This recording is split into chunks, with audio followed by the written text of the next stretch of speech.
And we are back. Everyone's kind of getting back to their seats for Better on Draft. If you are listening to this on podcast, that means you're just listening to the news segment, which is recorded on December 18th, which will be released on the 21st, I believe.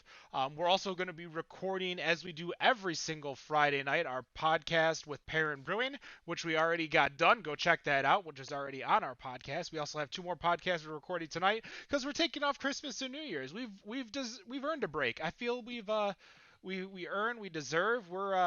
We've Some been of us have doing. shopping to do. Wait, you haven't done your shopping yet? It's not Christmas Eve yet. Calm down. You got plenty of days. Right? Exactly. So before we get into the news, let's talk about what we're drinking real quick. Going around, I know we're kind of waiting for Wendy to come back, but Nicholas, what do you got over there? You still double fisting? No, I'm down to single right now, so I am still drinking what I still believe is Hazel's Nuts from outside. I just don't know which vintage mystery it is. beer. No It confirmation. is. It's a mystery beer in my Cheers mug. So Nice. All right. I'm so bad. I broke that mug when I moved to Arizona. Oh gosh. What to say? Wife and I are actually watching the series right now. Nice. So. I am drinking a barrel-aged Victory at Sea. Oh my God! I remember how crazy we went over that beer when Ballast Point got to Michigan. Oh yeah. And you were drinking the habanero sculpin. Habanero Sculpin all the time. Oh, That's back when the show started. If you go check Yep. out some of the very first episodes of Better on Draft, you will hear that. Robert, what do you got over there?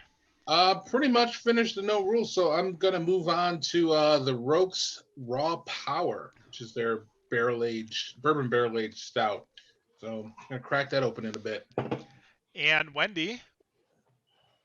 I'm drinking, I have no idea how to say this, Jubilam Sud. It is my December 18th beer from my Costco Advent calendar. Is that Costco Advent calendar? That's Wendy? That's the same one you and I got, right? Yeah. Interesting, because that's the second instance that the eight. You had different beers on the I had same a different day. beer. Maybe they hand-packed it. I don't know. It's interesting. It's a Dunkel, which is the first Dunkel we've had, which is fun.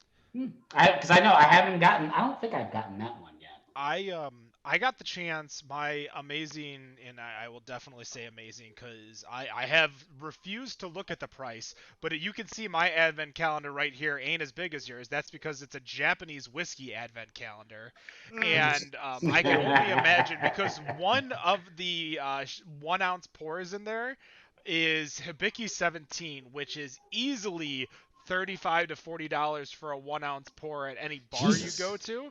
So I can only imagine how much, because Yamazaki 12's in there, there's plenty. I'm actually drinking though Worka, which I believe is a Polish lager. It's in a 500 milliliter thing here, so I decided to. It's from Zwyczek, which is a Polish brewery, so I do know it is Polish. I just don't know what it tastes like. I found it when I went to a random beer store, not random, but a beer store in Ohio, and I was just buying single by single by single, and the owner, who was the person running the register, looked at me and started yelling at the beer seller, because the beer seller is like, "Damn it, why do you do this? Like, why do you get in all these singles?" Is And it here a I Czech am. Pils? It is. It is a. Let's read it. A Bright from Pilsner. It says Bright from Pilsen and dark roasted, combined spices of barley, essentially rich flavor. It says high quality beer. So I don't know. That So you seems a don't bit longer than you were talking about in terms of parent and the amount of ingredients. I will be honest that a lot of the stuff that I've gotten from the Costco calendar, I've had to look it up to see exactly what style it is. Well, I can. It doesn't really say it on the package at all. No, and it doesn't. Half of it's in German, so I don't understand what's here. There's the color right there, so it's definitely a little more yellow than anything.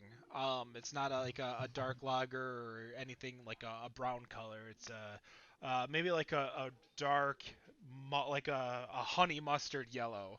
So it's not yellow like a bright, but honey mustard. Right. Robert, it's the news. It's your job. Here is Robert with the news, sponsored by our sponsors, the Tuna Liquor in Rochester Hills, as well as North Center Brewing in Northville, Michigan. We appreciate everything that they do for us, especially as we're continuing our growth here at Better on Draft. And guys, don't forget, betterondraft.tv, Fridays, 7 p.m. You can follow us, listen to us live. Check it out. Robert, give us some news. Give us some good news. I want a good news article. Let me start with good news. I was going to start with some crazy news, but I guess Crazy news is good news. We'll start with some good-ish news. It's not bad, but I saw something that happened. I think it was either today or it was yesterday. That South Carolina Congressman Joe Cunningham was ending his term as a part of the House of Representatives, but definitely not going home without a little bit of style. During his farewell speech on the House floor, where he focused on bipartisan cooperation and a need to serve constituents over oneself, he said, quote, "My grandfather always told me that you can get through about any problem if you actually sit down with somebody and have a beer together." And with that, Congressman Cunningham cracked open a beer on the House floor. Which he had to sneak in. Which he did have to sneak in. Because he knows that it's not legal. It is against the rules to bring alcohol onto the House floor. And apparently he did once try to sneak a 6-pack onto the floor and got caught. It was probably about a year ago that he tried to do that and it didn't work. But he was in the midst of his speech and he said that line, he cracked open a beer and he said, "And cheers to my fellow representatives, hoping that, they can cooperate with each other." And then, of course, puts the beer down. He didn't even take a drink of it, which I was a little annoyed by that, because I'm like, if you're going to sneak a beer onto the House floor, at least take a drink of it. And it's so quick that you can't tell what beer it is. I have no idea. I probably have to look at some video stills and enhanced videos like in episode of 24 to figure out what the hell it is. But you can't tell what the beer is. But I'm kind of like, if you're going to bring a beer to the House floor, why not drink it? What are they going to do? Fire you? He already got fired. Well, he is from South Carolina, so I guarantee that he's got some pretty tasty beer in his hand, whatever it is. Because he also, from the articles that I read on it, he also has been very what's the word? I'm trying to think of the word. Sorry. I know it's horrible radio. So, very drunk? No. He's been very vocal about breweries in South Carolina, so I'm pretty sure that he picked a good one to crack on the floor. Yeah, I guess I'm just curious, like if you were able to just sneak a can onto the floor, I think for me, I don't know, I kind of feel like the hell with it. I'm gonna go kind of go deep cut here, and I would just take a can of oh geez, I can't think of the friggin' name of it. Because Dan would bring it onto the show quite a bit. Not Trooper. I would. Newcastle. Oh, no. Newcastle. Oh yeah, there you go. I would bring if Newcastle was in cans, I would break out a can of Newcastle and just drop that. Cheers to the House of Representatives and just take a drink. Because I mean, it's like what Ken just said. What are you gonna do? Fire me? I've already been fired. I'll just go ahead and drink it. If I was him, I would pick 13 Stripes or Fireside, because they have both of those breweries had some fantastic beers when I was there. For me, I feel like I would choose something that I could slam real quick that's easy to go down, because I feel like the sergeant at arms or something would come after me like, "Hey, you can't have that here." So I'd be like, I need something that's probably in a can so I could crush it and crush it faster. You could probably do your old style. I would definitely, if I'm a representative, I would do something local.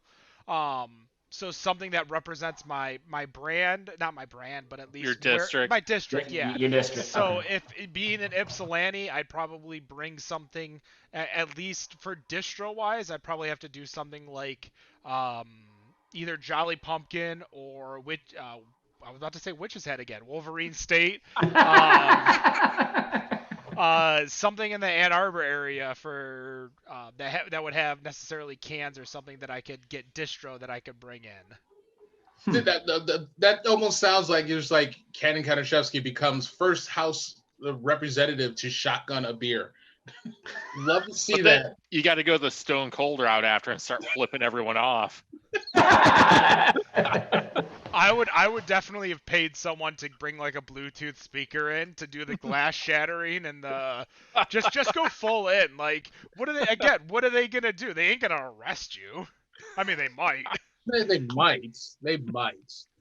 All right. Well, I'm going to take it back a little bit since you wanted to start with kind of fun in the first. I'm going to go backwards a little bit on this one. So we saw the news hit the wire this week that the three Floyds Breweries Brew Pub in Munster, Indiana, is going to close permanently now. Brewers, obviously, with much sought after beers like Zombie Dust and Gumball Head, originally closed the facility back in May due to the COVID restrictions out there, but has now sent a letter to their investors notifying of its permanent closure. Now, back in May, Nick Floyd, one of the owners, had said that he couldn't put people in danger and no one should die over a beer. With the shutdown, Three Floyds will put their full focus rather, on production. And obviously, for those who are in the area, that obviously the brewery had missed out recently on having their Dark Lord Day, which is their annual release of their barrel-aged Russian Imperial Stout, moving that event to a virtual setting. Now, with their focus on production going now and then obviously into 2021 being a bit of a mystery, back in 2018 was when we saw the announcement of the expansion, only to see all of that go away because of everything that is going on, and now being put into kind of a mode of survival. So I'm wondering, this is kind of looking a little, I'm getting a little worried with, one of the bigger and more sought after breweries in the Midwest that kind of sounds like, I guess it's a little worrisome that it makes it seem like they are getting to this point where survival might be a little bit too tough. So I'm wondering what you guys think of what Three Floyds can do to make it through. I'm gonna start with Ken on that one. Of course you will. So Three Floyds is currently the 31st largest production-wise, barrelage-wise in the country of craft beer. So they are not the biggest, but they're not the smallest. With regard to where they are on the list itself, uh, breweries that are higher than them are like Bell's, who's at number 7. You also have breweries like Great Lakes Brewing who are ahead of them, Allagash, and then just below them you have Rogue Ales, which we see, Flying Dog, which we see, Revolution, which we see. So they are, I believe, they are in that middle tier echelon that I think when we talked about the craft beer bubble, they were the most, it was the closest that I think was going to hurt. Either you scale back or you die. And with the COVID-19 pandemic happening right now, I believe that you can't, obviously, your restaurant has to scale back to zero. Not that Indiana has had the regulations that Michigan has had or other states have had. Indiana's been pretty open, and they've promoted being pretty open. I still think that place is definitely really closed up too. So I think focusing on production, because the production facility is where the tap room is, they can reopen the tap room at any time. Um, I feel that is their best bet is if they just focus on production and focus on getting beer out and moving all their beer into when we had like Oddside on, they were talking about how they moved all their beer into cans. They're going to start moving all their beer into cans and bottles and selling it there. And when we've had a few breweries on who saying that this is their best year that they've had because distribution is where they focused on and that's what they did well in. So I think this is where they realize they can't open up their tap room, so there's no point to. Might as well close it. I think Surly did the same thing. Surly closed their tap room too over in Minnesota. So it's not the Yeah, but first. It won't be no, the. Oh, go on. with Surly, that's kind of under a little bit of speculation right now, isn't it? Because there was the portion where the reason employees thought the brew pub over there was closed was because employees wanted to unionize. And just as they wanted to unionize, that's when it closed. And so there's this kind of cloud that I thought was going on with Surly.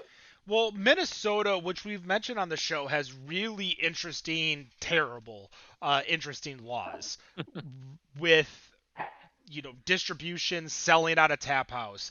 So I think you are having not necessarily the same thing over in Indiana because I don't think Indiana has that amount of crazy laws for distribution for selling out of the tap house because obviously you can go to three Floyds and at one point it was unlimited what you can buy, but now it's 2 cases per trip. I think I think what is happening with Three Floyds kind of helps Surly prove its anti-union busting whatever. Because another brewery that is as big as Surly is closing their tap room. And Surly can go to them and just be, or not Surly can, but Surly can point to them and be like, see, we're not the only ones. Here's Three Floyds right by us. Geographically, I mean, you're talking 6-7 hours, but that's closer than say like California or Arizona where Dan is. So I just think that they're going where the money is. The money is in distribution right now. The money is going to be in distribution in 2021. There's no reason to try to reopen to then close again, to then reopen to then close again, to then like the people in Michigan. And what sucks is that here in Michigan, and I know Dan, you're not here. I'm sure you talk to people here. We have a lot of bars, not necessarily breweries, but bars who are doing their best to uh, go through the rules and make sure everything's good to go. Whereas a lot of bars are just creating an outside tent and calling it outside. Whereas the rules in Michigan are you can't have 3 touching walls. So you can have a ceiling and one wall. And that's how your patio or your outdoor seating can be. That's the most you can do is one wall. I think they might have introduced a second wall for the new um, increase in time. But like you have, and what sucks too, and I'm so long-winded on this, but again, I wanted to make sure to get that in there because breweries are fighting for their lives right now. Brooks just closed both their breweries because even if they could, they're still going to follow the laws because they can't lose their brewer license. They lose their brewer license, they're shit out of luck. Like they're screwed. Right. Even more so than a bar that gets just a fine for doing indoor dining outside. And Right. what secondary happens is that people look at it who are not all that bright, or don't understand the industry and like, oh, well, you can have this full tent, but we can't eat indoors. No, you can't have that full tent. That's the whole thing is that whole tent is against the law, but you're using that to try to prove a point that doesn't exist. So Right. I know we'll talk about it because I know we're going to be recording later today, which is going to be released on around Christmas Day, our interview with Chris Hakery over at Austin Brothers, as well as we're recording an interview with Kevin DeGood tonight, which you can see Friday night, 7 p.m., better on draft.tv. Yep. Um, Real but quick, I was gonna pass it to Wendy because Wendy had something to add to that. sorry, Wendy. Well, a lot of what I had to say Ken kind of covered, but like you said, breweries are in full survival mode right now, and Three Floyds is in a position where they're going to be able to make money distributing, but they're not going to be able to make money in their tap room. So it makes But- a lot of sense for me to hear that they're going to close their tap room down for now until they can reopen it. Well, the tap room is gone for good, if I understand it correctly. They're It's saying, not yeah, coming it's gone. back. So, and here's You the never thing know too. what's going to happen in a year, As though. Rob They say that Gronkowski now. says, I don't think You know, there's. maybe there was issues with their landlord and they decided that they wanted to. There's all kinds of things that we just don't know. I can tell But- you too. Go ahead, Wendy. I'm sorry. If they can make money off of distributing, which I guarantee all of us are going to buy their beer if we can get it now when we couldn't get it before without driving there. It would be You know nice. what I mean? Like, it just makes sense to me for them to make that move as a business. Right. Go on, Dan.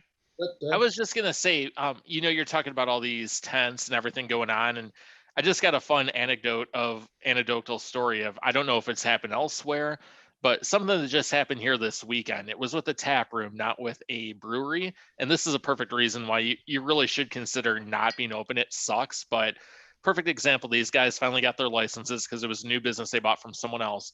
So not a new business, it was an old business. They finally got the licensing through. First day there, 2 people who were there tested positive for COVID on Monday. So everyone who went to this grand opening was now exposed to COVID the very first day. So I understand you're like, oh, we got to do this, we got to be open, but at the same time, now you just had 100 people exposed to COVID. You got to draw the line somewhere. I understand you're like, well, we got to be open, got to do this, but at what? At how many costs of lives? How many people going to the hospital? How many people having permanent health issues from this? So I'm glad some people are taking a look at this and closing things like their tap rooms, because COVID sucks. I can tell you firsthand, COVID fucking sucks. So it's glad to see people are taking the steps and focusing on other ways to make money. Yeah. Great. Anyways, sorry. Quite all right. All right. We will go ahead and switch over to maybe something a little bit more lighter. All right. Yeah. Anyways. A little light. So there was the U.S. Open Beer Championship ran for 2020, and they obviously pride themselves as being one of the top 3 beer competitions in the U.S. But of course, despite it being called the U.S. Open, this does include beers from other countries, as they bragged of being breweries from Luxembourg to Louisiana, that since more than 6,000 beers representing over 140 different styles for this competition. They have quite a few different, like some of the normal categories that you would see, but there's a couple in here, at least one that I'm not used to seeing, especially for things like the Great American Beer Fest. But just to kind of go over the top, what they have as far as the top 10 breweries, some of them we know, some of them we don't. Oh but boy. there's a few that are in here going from 10 to 1. There's a Wellington Brewery that's in Ontario, Spearfish Brewing in South Dakota, Maine and Six Brew Company in Florida, Big Sexy Brewing in California. I don't know Kevin, if is that Kevin Nash? Amsterdam Brewing in Ontario is 6. 5 is Rubens Brew Tap Room in Washington. And Rubens is in Paul Rubens. Rubens is such. That place was amazing. Oh my God, Wendy, I agree. That place Wait, is so Paul good. Wait, it was so what? good. It is not Paul Rubens Brewery, Oh. man. I was just putting Paul Rubens in. No, it was good beer. I just wanted to put a reference to the spelling. That is all. I was so mad. I spent a good hour and a half talking to the head brewer there, and I'm like, I wish I had a microphone. Like, I should have just bought out my phone and just started recording our conversation, because he was sitting down drinking with Mug Club members. He's like, oh, you got a podcast? What do you talk about? And hour and a half later, I'm like, shit, I'm supposed to be going from brewery to brewery. So then my problem was, I'm like, well, now I got to go really fast to these breweries and start slamming beers. It was walking distance, folks, by the way. Walking distance. So It was packed when I was there, man. It was crazy, but there was a million dogs, which I loved. So now I was taking pictures of beers. My friend was taking pictures of all the dogs. So I'll have to give that place a look if I go out there. In 4th was Barnaby Brewing in Alaska.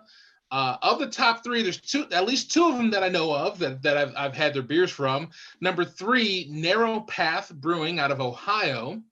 Number 2, Monday Night Garage in Georgia. Amazing. And number 1, I'm sure we've all had out of Oregon, Deschutes. Nice.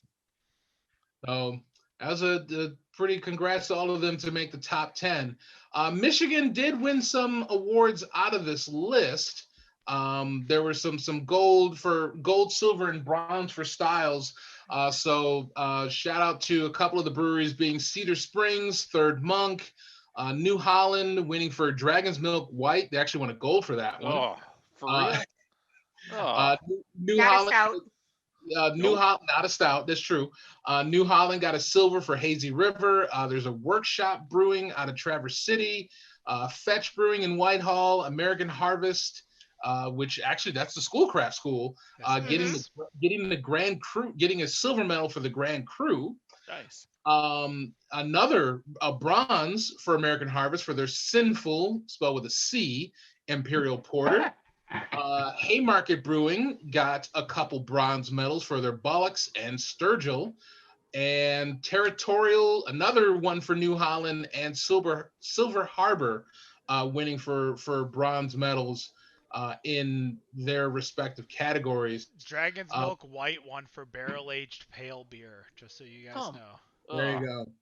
Now, one of the things that I love about this list is that they have a top 10 favorite beer names, which I wish all competitions would have stuff like this, because there's nothing that can kind of steer me more than seeing a beer name. Despite me not liking the style of the beer, I will still drink it just because, as Ascension once said, once you goes a black, I mean, you got to have that beer. You have to.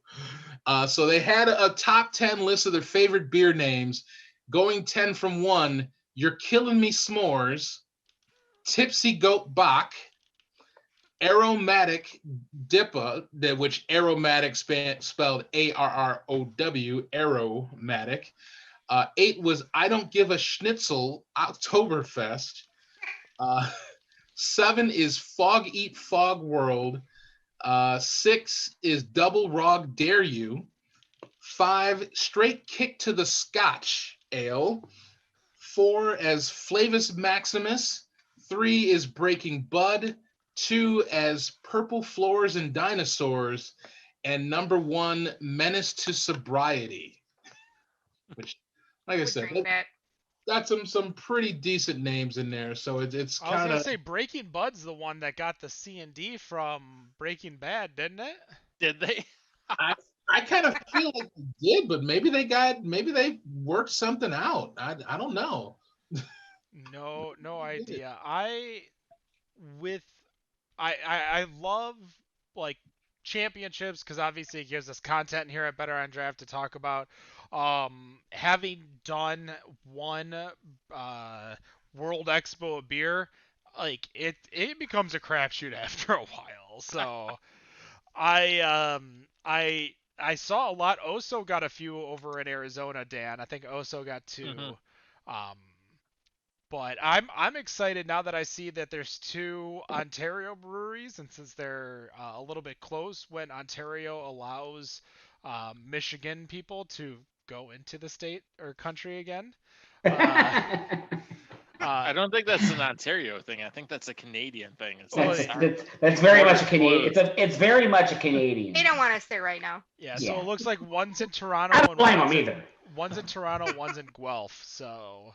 It's a long drive. So just a side note, I have a really funny Monday Night Garage story. Not for tonight, but at some point I will tell you the story about my trains, planes, and automobiles to Monday Night Garage. Channeling some inner John Candy here. We'll hear it if we get to King of the Hill tonight. We'll grab that story from you for sure. I see that based on the timing that we have tonight, because we're recording 4 episodes tonight, we got 9 minutes left. Robert, let's get one more. I think we can get one more discussion in. So I don't know. I guess we'll see if we go deep into this one. So we didn't get to talk about it the last few weeks because they had just recently opened. But after all of this time, and there being roughly 350 operating breweries as of 2019, that Michigan gets its first fully black-owned brewery in Black Calder Brewing, which Mm. opened a few weeks ago out of the Broadleaf local beer location out in Grand Rapids. It's in a suburb of Kentwood, which actually is not too far away from Perrin, which is in Comstock. Nope. So they are currently making their beer, doing so under contract brewing model, which is basically kind of the same way that Brew Detroit had operates or operated or still operates. They are brewing their own creations as well as beers for other area breweries. They've recently put out a couple posts on Facebook for some online sales, and in each time that they have released their beers, those beers have sold out in roughly anywhere from roughly 4 minutes to 9 minutes. Their stuff has sold out pretty quick. But in a time where we have talked about diversity and the lack of diversity, and of course our own Harry Weaver, part of the Bruise Brothers for the Culture, who did a review of the book Beer and Racism, that he actually had a piece in this article that I pulled from the Free Press, that's obviously saying that he's a huge believer in representation, and knows for a fact that there are plenty of black craft beer drinkers, but also knows for a fact that we're not very well represented on the retail side of the industry or on the production side, and thinks that that is important, which I agree with that there's not a lot out there. And we know that there's not a lot out there. But I'm curious from you guys in what we've seen from this year, what we've seen from the previous year with Charlotte Street Brewing. I'm not going to bring up their name on this part, but with representation and wanting to see more representation going into 2021, that having Black Calder in the state has been, I think for myself, has been kind of uplifting and very important to the craft beer industry, and looking forward to kind of seeing this going forward. So I guess I don't know. I guess I just want to just throw it out there for opinions to see what you guys think. Well, Robert, what do you think about Arctic Circle Brewing? Arctic Circle? Now, see, you would know about Arctic Circle if you downloaded the Michigan Brewery Map app, which is available on public beta right now, mibeermap.com, which is going to be another black-owned brewery out in Chesterfield, Michigan. I know that's I remember way we north. talked about this We before. we have, yes. These are two different black-owned breweries who are going to be opening within the state in 2021, as Black Calder is opening their own. I know they're doing contract, but obviously they're looking for a brick and mortar place for themselves. Yeah, that was better acting than the McDonald's commercial, but go ahead. Thank you. I feel that having talked to so many people in the industry, meeting so many people, obviously sitting down with the Bruise Brothers, sitting down with the Divas, sitting down with Fermenta, Girls Pine Out, finding the people who create the beer that matches who you are is important to a lot of people. Um, Yeah. for me, straight white male out here in Michigan, we see craft beer not necessarily as our own. It's just kind of what has happened, which isn't true. It's a mirage. There are black beer drinkers, there are women beer drinkers, there are, gay lesbian beer drinkers. All these people exist, but we just don't see them because we don't see them making the beer. We don't see them owning the brewery. And as more and more people are getting into the industry, as more and more people are getting into that specific part of the industry, I should say, which is what we talked about a while ago when we had Fermenta on, is that they were trying to get, women and women of color not necessarily, you know, doing dishes, cooking food. Like, we talk about all these people who are in the back of the house and in the front of the house, but not the brew house. And I think that is the big change that we want to see in 2021, as a lot of these people taking advantage of, just like as I've mentioned on the show, and I'll mention again here, if you are wanting to go and you need, to a Cicerone class or a beer class or something, and you need money for gas or you need money for the CBS or something like that, betterondraft@gmail.com. Hit us up. Talk to us. We want to hear from you. We want to help you. We want to help you get into the industry, because we feel that you need to be in the industry. I think you need to help change the industry. You need to help progress the industry. I think the industry is a little bit stagnant, and you guys are, what can make that change. That's my opinion. We got like 3 minutes left. Anybody else can go. Wendy, go. I'm in. So, for my birthday tour in Grand Rapids, we hit Broadleaf, and it was the first time because they weren't open when I was there the last time. And I completely fell in love with them because their beer was amazing. The food was good. I really liked the atmosphere. They were doing stuff to keep people safe. They talked like they actually came out to the table and talked to us about the partnership that they have with Brewery of Vermont. And they also talked to us about Black Calder and the fact that they were going to be opening, and they were so excited that they were going to be brewing there. So I think that, for a company that definitely has high standards, I haven't gotten a chance to try Black Calder yet, but I'm really excited to try it because they were so excited to tell me about the fact that they were opening. So I think that is a big deal too, because they're not just coming out of nowhere. They're coming from people who have good experience and are telling us we need to try their stuff. Definitely. And I mean, as far as, the industry, definitely still shout out to Bart Baker, who we had on the show, the Cyber to Stouts, a couple weeks ago. And of course, I think he is probably still watching Mr. Mark Daniels. So Pound Michigan beer right here. And to everybody who, from them to Harry, Wayne, Sasha, the whole Brews Brothers crew, locking it down because, we here. We drinking. All right. And we're going to drink your stuff. Oh, yes. That sounds weird when I say it like that. Never mind.